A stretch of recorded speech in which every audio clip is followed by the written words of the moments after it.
anti-Semitism. Joining me now from Sydney is journalist and author of The Palestine Laboratory, Antony Loewenstein. Thank you so much for joining us, Antony. I mean, what's your view on what we saw swell up here?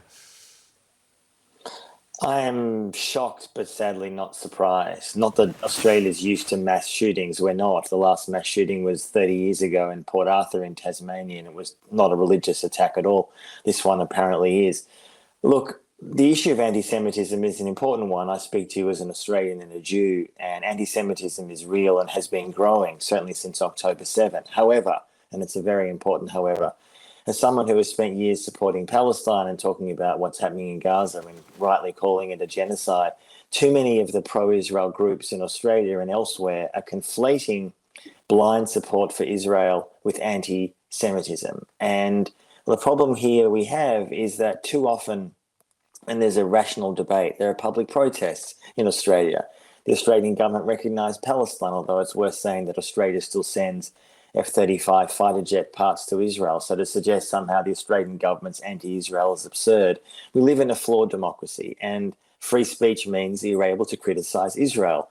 We are not living in Israel. We are living in Australia. And as a Jewish Australian, we have the right to support Israel or criticise Israel. But one of the things that frustrates me is that so often we hear the elements of the Jewish community putting pressure on the Australian government to almost censor legitimate free speech on Palestine, shutting it down, putting pressure on universities to silence legitimate criticism of Israel. A democracy allows criticism of a foreign state. And I think too often this is forgotten in the rush to blindly support Netanyahu and his friends.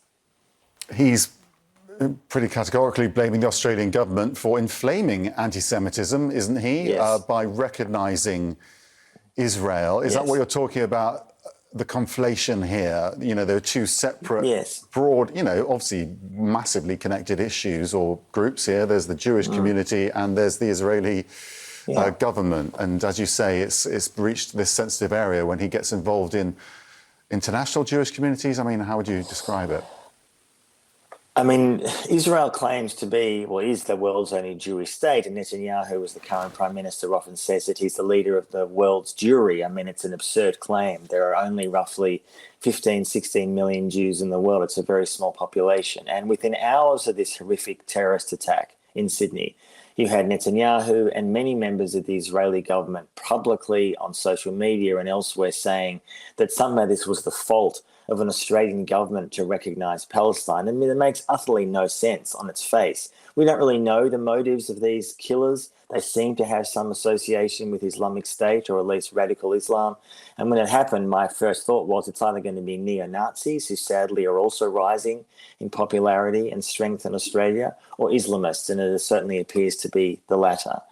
Look, ultimately, the question is what makes Jews and others safe? And what makes us safe is not an Israeli government credibly accused of mass crimes and genocide intervening in Australia. I mean, this is an absurd situation where the talking points of an Israeli government, credibly accused and wanted by the International Criminal Court, are repeated by pro-Israel forces. And I notice that there are many Jewish groups, including the one I'm involved with, the Jewish Council of Australia, and others, that legitimately say that we have a right to safety and security, but our safety, in fact, is worsened by Israeli actions. It's more unsafe, Max, to be a Jew in Israel than any other place on the planet. Now, none of that justifies, of course, horrific violence or terrorism in Sydney or anywhere else. Of course it does. And I was celebrating Hanukkah myself privately, not in Bondi a few nights ago.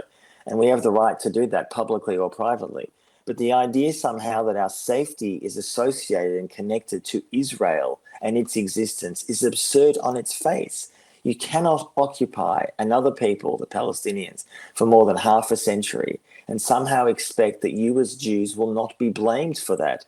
I have nothing to do with Israel, nothing to do with what is going on there. But when the Jewish community and too many other forces blindly conflate Israel and Jews, we cannot be surprised that too many other people do not make that difference, and that worries me deeply.